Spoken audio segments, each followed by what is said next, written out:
विष्णू पुराण. विष्णू पुराण सर्व पापांचा नाश करणारे तसेच सर्व शास्त्राहून विशिष्ट व पुरुषार्थ सिद्ध करून दाखवणारे आहे. याच्या श्रवणाने सर्व दोषांपासून निर्माण झालेला पापांचा पुंजका क्षणात नष्ट होतो.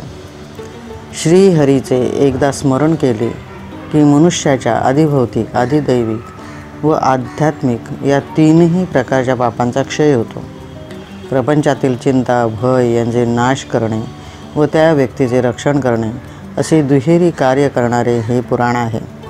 या पुराणाच्या श्रवणाने अथवा पठणाने दुष्ट स्वप्नांचा नाश होऊन मांगलिक वस्तूंची प्राप्ती होते. या पुराणात कलियुगातील कलिधर्माचे निरूपण, महती व थोडेसे पुण्यही कसे महान फळ देते यावर प्रकाश टाकलेला आहे.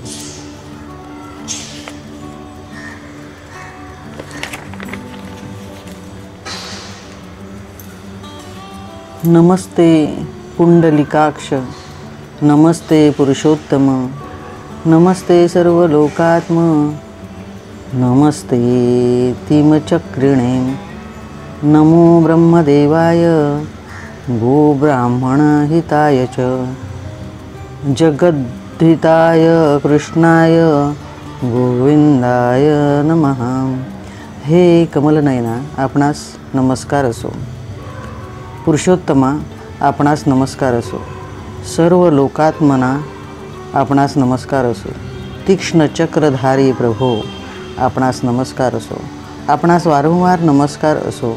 गोब्राह्मण हितकारी ब्राह्मण देवा, हे भगवान श्रीकृष्णा, आपणास नमस्कार असो. जगत हितकारी गोविंदास वारंवार नमस्कार असो. मैत्रेय ऋषी पराशर ऋषींना भेटावयास आले व त्यांना प्रणाम करून विनंती करते झाले की गुरुवर्य, या जगाची निर्मिती कशी झाली, पुढे काय होणार आहे, या जगताचे उपादान कारण काय आहे, हे सर्व चराचर कोठून उत्पन्न झाले, हे प्रथम कशात लीन होते, तसेच हे पुढे कशात लीन होणार, हे सर्व मला विस्तृतपूर्वक सांगा. पुढे ते म्हणाले, आकाशादी भूतांचा परिणाम, समुद्र, पर्वत, देव आदींची उत्पत्ती, पृथ्वीचे अधिष्ठान, सूर्यादी परिणाम यांचा आधार, देवी देवकांचे वंश,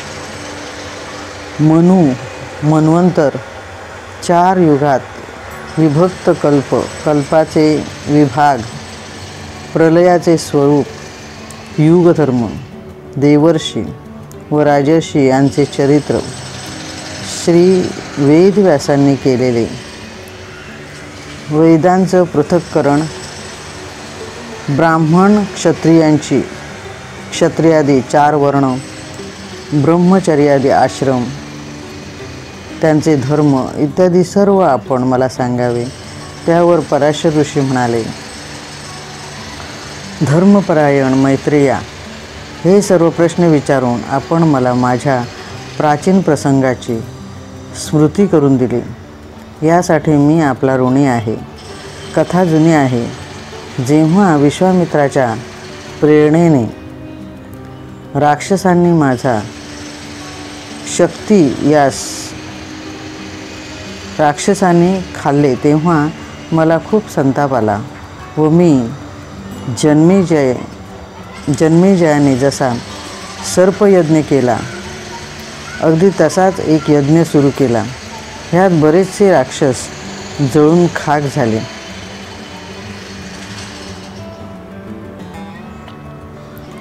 असा प्रकारचा हा राक्षसांचा विध्वंस पाहून माझे पितामह वशिष्ठ ऋषी मला म्हणाले, मुला, असा एवढा क्रोध बरा नव्हे.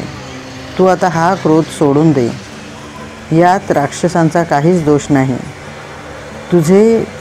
तुझ्या पित्याचे बाबतीत हे घडणारच होते. खरे तर तू त्यांना मारणार व ते मरणार ही कल्पनाच हास्यास्पद आहे. कुणी कुणाला मारित नाही. ती नियतीच आपले संचित प्रारब्ध बघून सर्व घडवून आणते. अशा क्रोधामुळे आपण आपले संचित प्रारब्ध बिघडवित असतो. या क्रोधामुळे लोक व परलोक दोन्हीही नाहीसे होतात. त्यामुळे सर्व ऋषीमुनी याचा त्याग करतात. आता तूच सांग, या बिचाऱ्या राक्षसांना ठार मारून तुझा काय फायदा होणार आहे? तुझा हा यज्ञ एकदम बंद कसा? त्यांना क्षमा कर, बंद कर, त्यांना क्षमा करा. क्षमा हेच सत्पुरुषांचं बलस्थान असतं. हा वशिष्ठ ऋषींचा उपदेश ऐकून पराशराने यज्ञ बंद केला. त्यामुळे पितामह एकदम संतुष्ट झाले. तेवढ्यात तेथे ब्रह्मदेवाचे पुत्र पुलस्त्य तेथे आले. वशिष्ठांनी त्यांना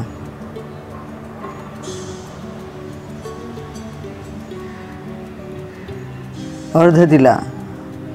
जेव्हा पुलस्त्य ऋषी पराशरास म्हणाले, तुझ्या ठाई राक्षसांच्या विषयी द्वेषभाव असूनही आपल्या पितामहांच्या उपदेशानुसार तू राक्षसांना क्षमा केलीस, त्यामुळे तू ज्ञानवंत होशील असा शुभाशीर्वाद देतो. माझ्या संतानाचा तू समूळ नायनाट केला नाहीस, म्हणून मी तुला एक छान वर देतो. हे मुला, तू पुराण संहितेचा रचनाकार होशील. देवांच्या खऱ्या स्वरूपाला तू योग्यरित्या जाणशील. माझ्या शुभचिंतनाने तुझी बुद्धी, प्रवृत्ती व निवृत्ती याबाबतच्या कर्मात संशयरहित होशील. याच वेळी वशिष्ठ मुनींनी सुद्धा त्याच गोष्टीची रीव ओढली. ते म्हणाले, मुला, पुलस्त्यांनी तुला जो वर दिला आहे तो साध्य होईल. या सर्व आठवणीने पराशरांचे अंतःकरण भरून आले व ते मैत्रेयाला म्हणाले, तुझ्या विनंतीमुळेच ह्या पूर्वश्रुती जागृत झाल्या. त्यामुळे तुझ्या वरील सर्व प्रश्नांची उत्तरे देण्याच्या निशाने मी सर्व पुराणासहित तुला सांगणार. ती तू नीट ऐक. सर्व शरीराचे कान करून हे ज्ञान समजून घे. हे सर्व दृश्य अदृश्य जगात केवळ भगवान विष्णूपासून निर्माण झाले आहे. उत्पत्ती, स्थिती व लय तेच करतात. भारत महिमा. पराशर ऋषी सांगतात, हे मैत्रेय महामुने, जंबूद्वीपांत भारत हे सर्वश्रेष्ठ असे राष्ट्र आहे. कारण भारतच कर्मभूमी असून इतर सर्व भूमी केवळ भोगभूमी आहे. जन्मजन्मांतराचे फेरे झाल्यावर जर पुण्यसंचय असेल तर जीवाला या देशात जन्म मिळतो.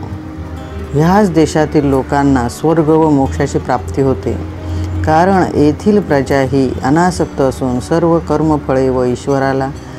कर्मफळे ते ईश्वराला अर्पण करतात. त्यामुळे भारतात जन्म घेण्यास देवसुद्धा अधीर असतात. मोक्षप्राप्ती केवळ या भूतलावर व तीही भारतवर्षातच मिळते. स्वर्गाची प्राप्ती झाली तरी तेथे सुद्धा द्वेष मत्सर आहेतच. मेनका, रंभा, उर्वशी आदी अप्सरा आहेत. त्यामुळे तेथे स्खलन होणे सहज शक्य आहे व एकदा का पुण्यसंचय संपला की तेथून लाथ मारूनच या भूतलावर ढकलून देतात.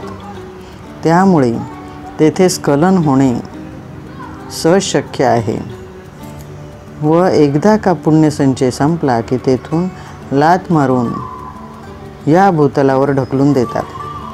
कलिधर्म निरूपण. या पुराणात कलिधर्म निरूपण केलेले आहे. कलियुगाची महती अशी आहे की थोडेसे पुण्यही महान फल देते. या कलियुगात केवळ नामस्मरणाने ईश्वराची वा मोक्षाची प्राप्ती होते. इतर युगात अनेक प्रकारचे कष्ट झेलावे लागतात. तरीही तेथे त्या मानाने पुण्यसंचय फारच कमी. हजार हजार वर्षे कष्टप्रद साधना करूनही फलाची बाबत निश्चिंतता नाही.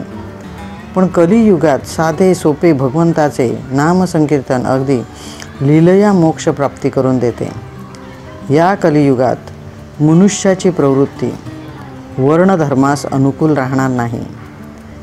यावेळी धर्म, विवाह, गुरुशिष्यांचे नाते, दाम्पत्यक्रम, देवयज्ञ क्रियांना महत्त्व उरणार नाही. बळी तो कानपिळी अथवा मात्स्ययानाने बलवान, मग तो कितीही दुष्ट असो, राजा बनेल, बेबंदशाही माजेल, भ्रष्टाचार बोकाळेल, स्त्रियांना सुरक्षितता वाटणार नाही, फसवेगिरी, बलात्कार यांना ऊत येईल, श्रीमंत अधिक श्रीमंत होत जातील, तर गरीब अधिक गरीब होत जातील, शृंगाराला महत्त्व प्राप्त होईल, धनहीन पतीला स्त्रिया सोडून जातील, जो धनवान असेल त्याच्याकडे जाऊन राहतील, सर्व धनाने मोहित होतील. धन हे जीवन जगण्याचे साधन आहे हे विसरून धनच साध्य म्हणजे जीवन बनेल. जी गोष्ट उपयोगी आहे तोपर्यंत तिची वज राखल्या जाईल. भाकड गायींना कत्तलखान्याकडे पाठवतील, प्रजा अकान्न करून मरतील, प्रजा अन्नान्न करून मरतील. नापिकी यामुळे आत्महत्येची, अन्नान्न नापिकी यामुळे आत्महत्येची प्रमाणे वाढतील. साधन सुचिता राहणार नाही. स्नान न करता भोजन करतील. अतिथी, देव, अग्नी यांची पूजा होणार नाही. श्राद्ध कर्म लयास जातील. वेद मार्गांचा लोप होईल. माणसे नास्तिक बनून अधर्म बोकाळेल. अल्पवयातच मनुष्याला वृद्धत्वाची प्राप्ती होईल. लोक दुराचारी, अनाचारी बनतील. भगवान विष्णूचे पूजन होणार नाही. वर्णसंकट होईल. चारही वर्ण शूद्राप्रमाणे वागू लागतील. माता पितांना, बहीण भावांना भाऊ विचारणार नाही. सासू सासरे, मुलीचे आई वडील यांना मानाचे स्थान प्राप्त होईल. हृदय स्वामींची पत्नी व तिचे भाऊ हे गळ्यातील ताईत बनतील. अल्पबुद्धीची माणसे कायिक, वाचिक व मानसिक प्रकारची पापे सतत करत राहतील. इतर पुराणाप्रमाणेच येथे सुद्धा भगवंताचे दशावतार, त्यांचे चरित्र, लीलांचे वर्णन आढळून येते. तसेच हे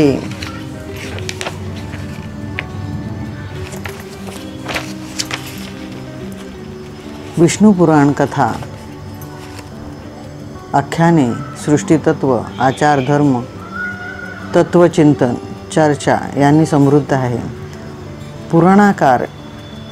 पुराणकार येथे म्हणतात की कलियुगात धर्माचे 4 पदापैकी एकच पद केवळ शिल्लक राहील.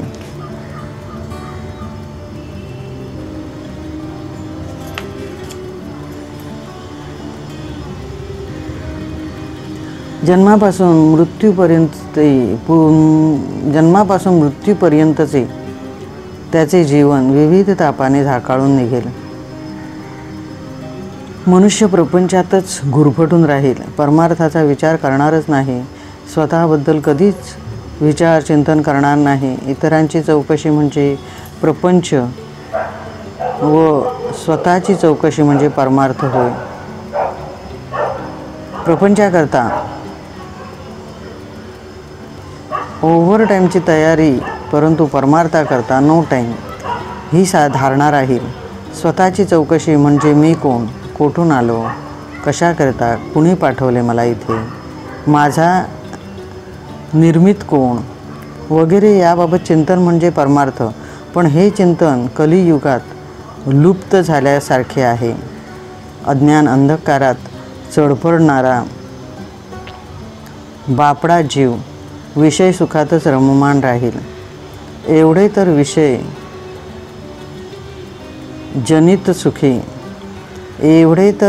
जनित सुखे सौख्य होणार नाही, हे समर्थ वचन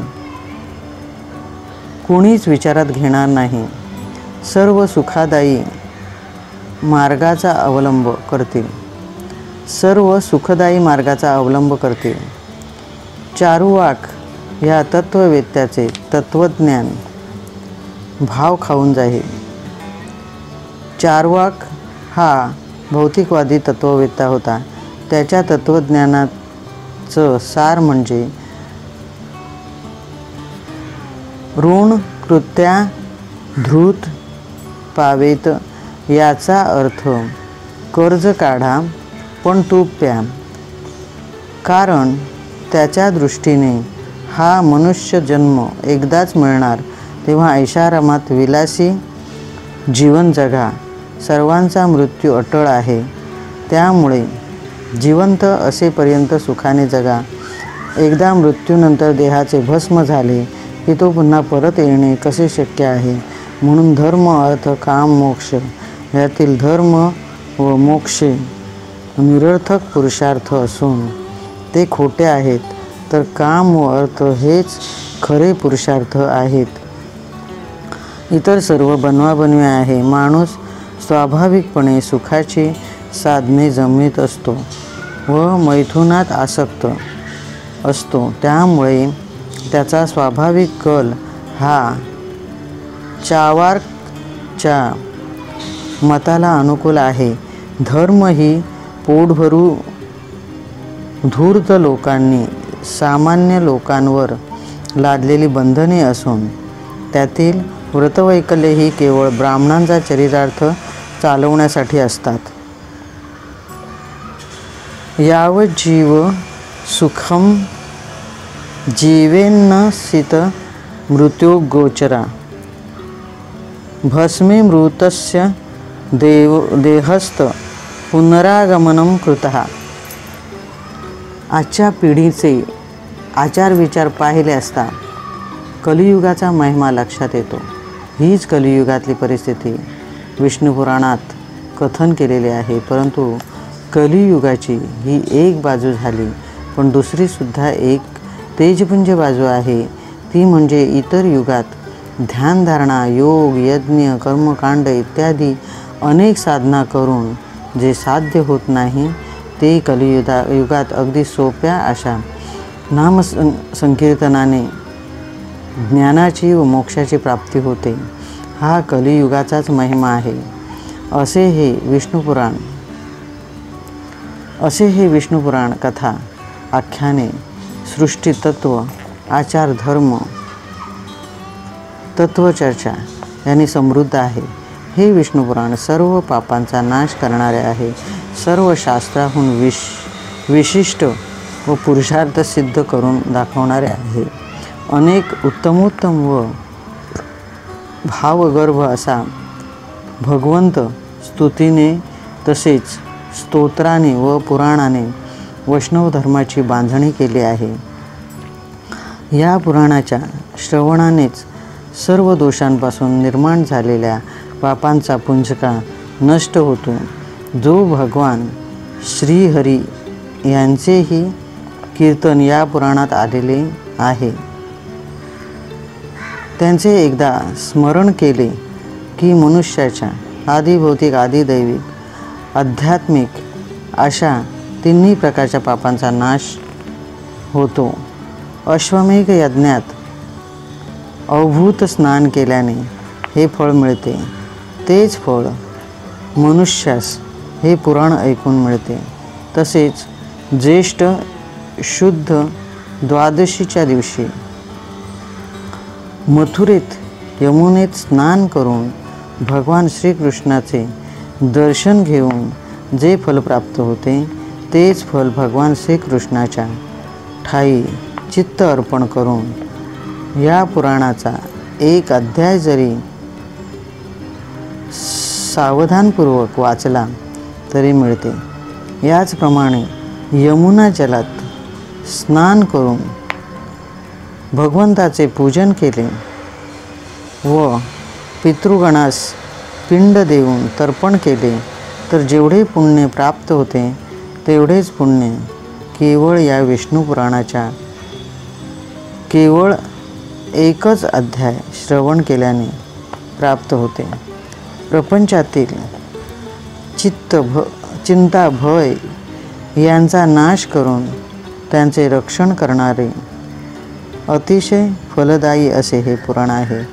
या पुराणाच्या श्रवणाने अथवा पठणाने दुष्ट स्वप्ने नाश पावून संपूर्ण दोष दूर होतात. त्याला मांगलिक वस्तूंची प्राप्ती होईल. संतती संपत्ती याचा लाभ होईल. इथे संपन्न.